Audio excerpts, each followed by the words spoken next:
All right, good morning. Hopefully I didn't keep you waiting too long. We've got some increasing rain chances, the weather pattern getting a little bit more active, and that's probably the best we could say. We haven't seen this kind of a pattern in a while. It has been a very dry pattern, but things are changing a little bit. That doesn't mean that we've got a slam dunk rain chance that's going to give us a lot of rainfall just automatically. I think for the most part, probably just drizzle in the morning and mostly cloudy to partly cloudy skies in the afternoon. But I do like kind of what I see as you look at the next 7 to 8 days. And probably most of the rain is going to fall Saturday night, Sunday morning, and let's say Tuesday night, Wednesday morning of next week. Tomorrow we do have a pretty decent chance, but let's go through it. Okay. We'll have a couple of upper level systems that we'll be approaching. One thing is for sure, and this is usually the case, up in the North Texas area, they're going to have several rounds of thunderstorms, and some of those could be really strong. Up around the Dallas-Fort Worth area, anywhere from 4 to 5 inches of rain, I think, over the next 7 days. Here in South Central Texas, it's going to vary quite a bit, but if I had to use a paintbrush and a broad one, I would say 1 to 2 inches of rain over the next 7 to 8 days, and we need it, and we'll take it.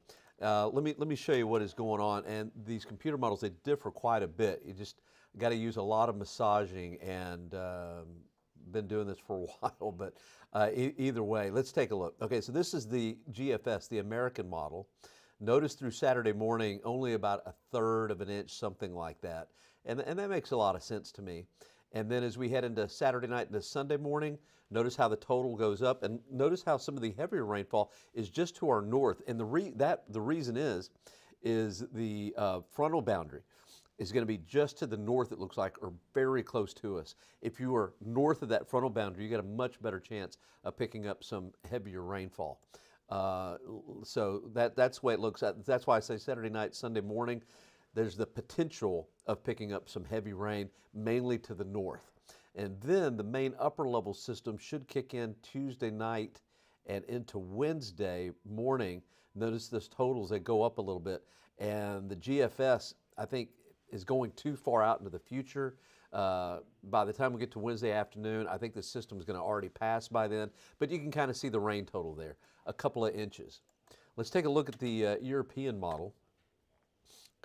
This one kind of differs a little bit too. Tomorrow it says we're going to pick up a 1/2 inch. It's possible. I think that's kind of unlikely, but it's possible. So all the way through Saturday morning, look at that, 1.3 inches of rain. And again, the most of the total there is going to be Saturday night and into Sunday morning, I think. And then a same kind of thing, Tuesday night and into Wednesday morning, more as the main system kicks through.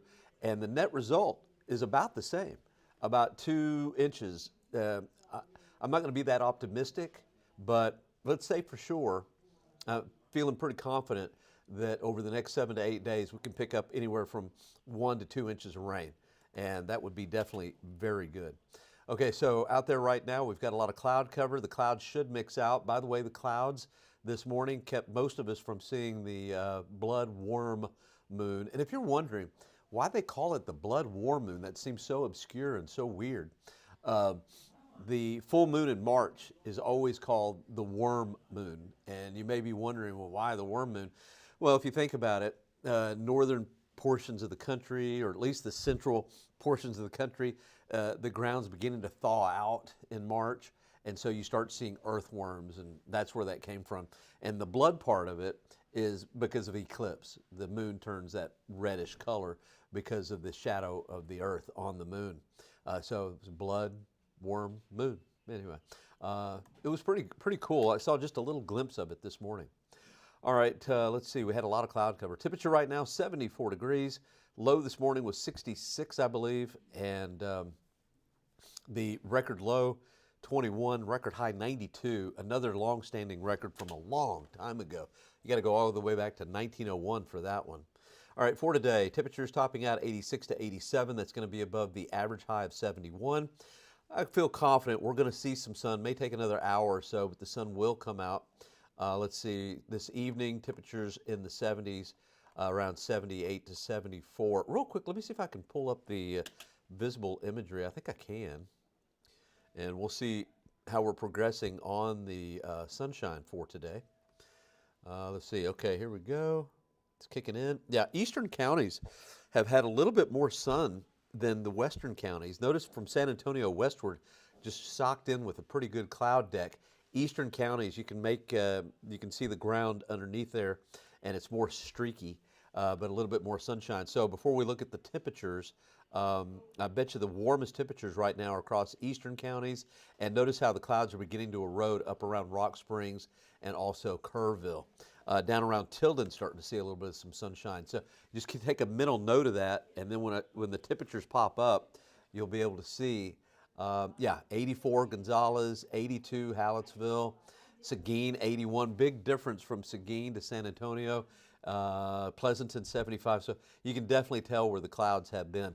Also, it's a little breezy out there. We've got an area of low pressure up around the Panhandle and the Panhandle of Oklahoma, and that is causing pretty good winds out of the south.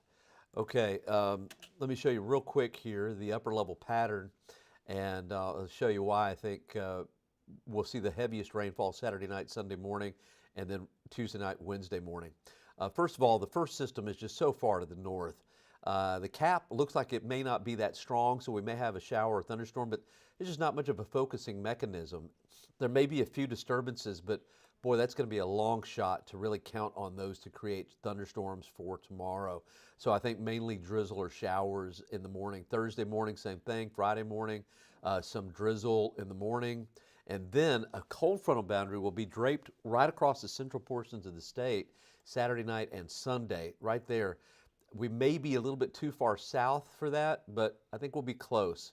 And then the main upper level system finally kicks in, and in my opinion, I think that's going to be Tuesday night and into Wednesday morning. The GFS model here thinks it's going to be more like Wednesday night, Thursday morning, but I'm thinking Tuesday night and into Thursday morning. Okay, let's take a look at this real quick. This is coming from the Storm Prediction Center. I thought they may do that, and they actually have done that. We're now in the marginal risk for severe thunderstorms, and the slight risk area is up in North Texas. So we do have a marginal risk for tomorrow. It's not a slam dunk chance.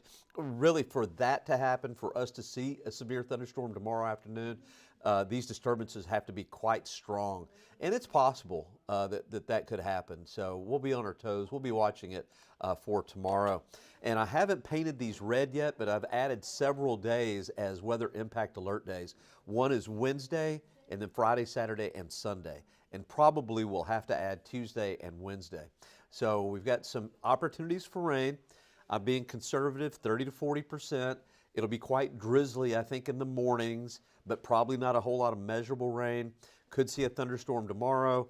Doubtful on Thursday, but it's possible. Same thing with Friday. Saturday evening into Saturday night, Sunday morning, better chance of seeing a thunderstorm, 60% chance. Don't forget to spring forward 1 hour. And then Tuesday night and into Wednesday morning. And then it turns just a little bit cooler. Notice the lows in the 40s on the 12th and lows in the 50s on the 13th. And then we rebound a little bit. And then another front may come in somewhere around the 16th. But boy, that's a long way out. All right. Well, hey, we appreciate you streaming with us. I've got to run to the noon show. Make sure and watch 4, 5, 6, and 10. And I'll be back tomorrow morning. All right.